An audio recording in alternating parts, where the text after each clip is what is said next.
Hello mga kaulam! Ang atin na naman pambansang atsara, ang ating kakainin at ng ating pampagana today. At syempre mga kaulam, talaga namang may prito akong tanigi, dine, at saka basmati rice. Meron pa akong itlog na maalat at meron pa akong ginisang ampalayang may manok. Nilagyan ko ng manok yan para sa aking asawa mga kaulam dahil kawaawa naman at baka sabihin naman puro na lang mapait ang ulam. Tapos nagkatog mga kaulam, naku buhay pa yata aking manok, natalon pa syempre mga kaulam, ang ampalaya kahit anong sabihin natin may kaunti ang pait, pero ang tanggal natin ang pait dyan ay ang ating pambansang atsara. Tamang tama talaga ang atsarang iyan sa pritong tanigi, tapos may itlog na maalat, tapos may mapait-pait na kaunting ampalaya. Ay pagkagarning naglakad ako ng mahigit na kalahating oras galing sa bahay ng aking estudyante at ang layo ng aking nilakad ay talaga namang gutom na gutom.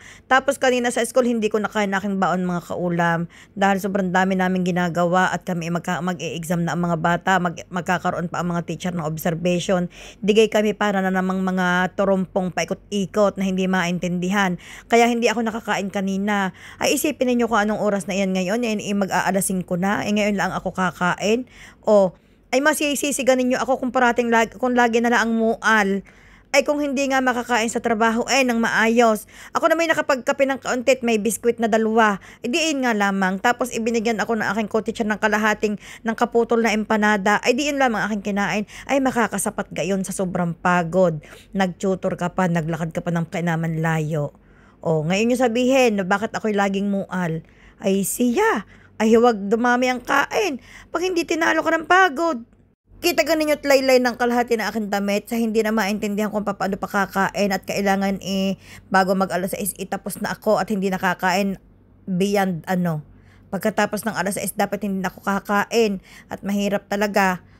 Ay siya ka, ay sasarap ng ulam na iyan. Sabi ng asawa ko, ang sarap doon ng luto ko ng ampalaya, hindi daw mapait. Sabi niya, natuwa daw siya dahil may manok.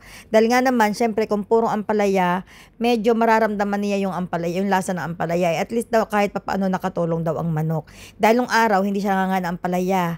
Ngayon lamang at nakita na naalaman niya na marami ang bitamina. Tapos, sabi niya, pasensya na raw ako at iisang gayat daw ng tanigi ang natira sa akin. 2 daw yung kanyang kinain.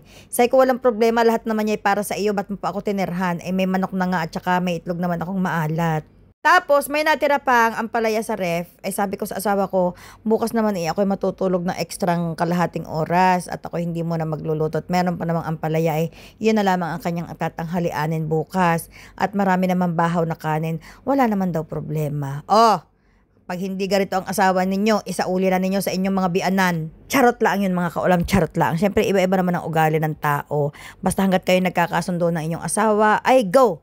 Go! Laang tayo ng go. Tuloy lamang ang saya at tuloy lamang ang laban sa buhay. Habang ako'y nakain diyan mga kaulam, iniisip ko din talaga ang inay. Dahil alam niyo habang kada subo ko ng atsara, naalala ko ang inay dahil paborito niya yan.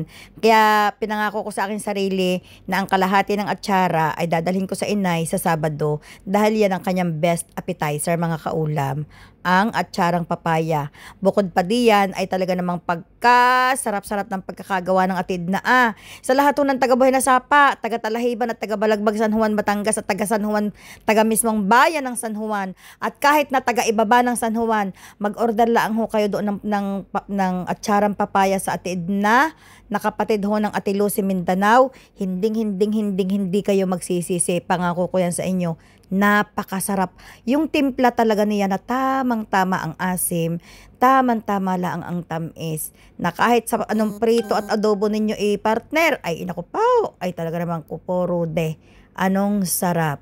Ang atsarang papaya nga na may kinalakan ko iyan na isa sa pinakamasarap na pang-aliw sa bibig kapag ikaw ang ulam mo ay medyo nakakaumay. Iyan talaga ang inyong partner. Tanggal ang umay. Diyos ko puro pagsasarap niyan sa mga kasalan.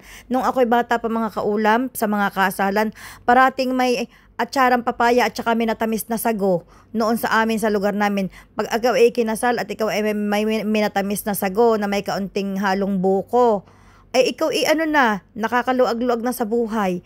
Tapos ang masarap pa doon sa sago na minatamis yung makunat, tapos may star anise na nalalasahan mo at naaamoy mo yung star anise. anong pagkasarap, tapos lalagyan ng ng iba na gatas, ay talagang masarap na ang kasalan pagka gayon, ay siya tapos na.